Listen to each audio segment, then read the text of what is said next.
types of homework people. And it's kind of interesting that we're doing this today because I actually had some conversation with kids today. They're talking about how much homework they have in a certain class and what it's doing for their afternoons, right? So we all know that time management is a huge skill that we all need to have.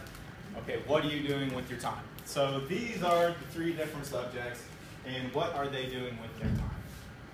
Okay, we could look at subject number 1. He's named the Spicoli. And, you know, he's just sitting there having a cheeseburger. It's 6 o'clock at night, watching some TV. Okay, he has homework, but he's not doing it. He knows it's there. Maybe he's going to get it from somebody next morning.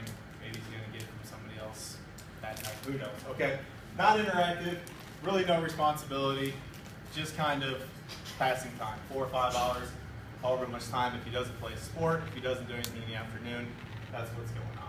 And then we can move down and just start to ask ourselves, what's the effectiveness of homework? All right, for students and teachers, we talked about how much grading time does the teacher put in grading the homework, how much do the students, I guess it'll kind of reflect over to number 3, but I'll get there in a second. We'll go on to the number 2 person, the responsible student. Okay, and you can see he's got his certificate in the back. He's sitting at the desk. He's doing his homework, and this is what he's spending his time on in the afternoon. All right, which is really what homework is. You're taking time out of your evening, your afternoon, to do your work.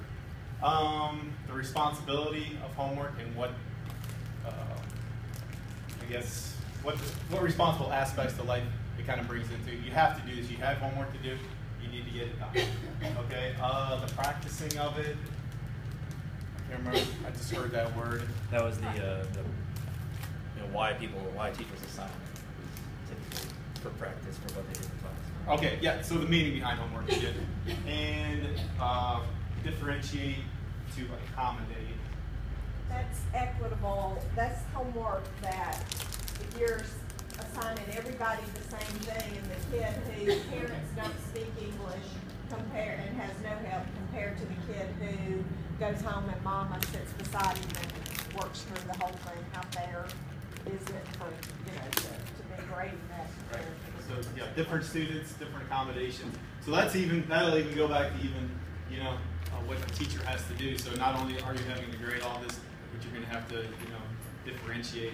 So how can we make homework effective for both the teacher and the student without overloading yourself with work and overloading the student with work, which will transition real well into the social aspect, which was the conversation that I had this morning with some students.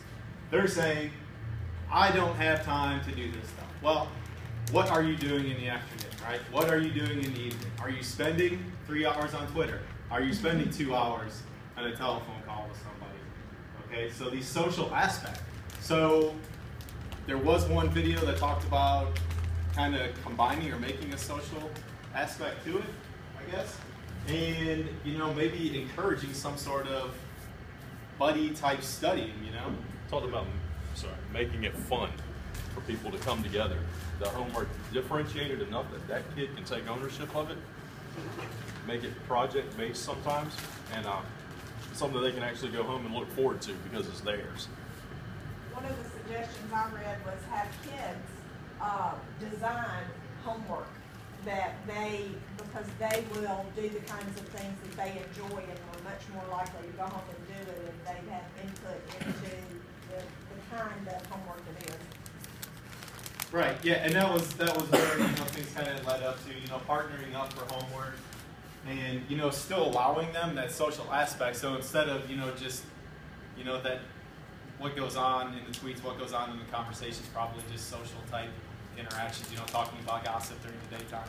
Okay, and you can still interact with the person, you can still be social, but your social interaction is educational. All right, you're talking about things that were going on in the classroom, things that were learned that day, and it's still, like I said, it's still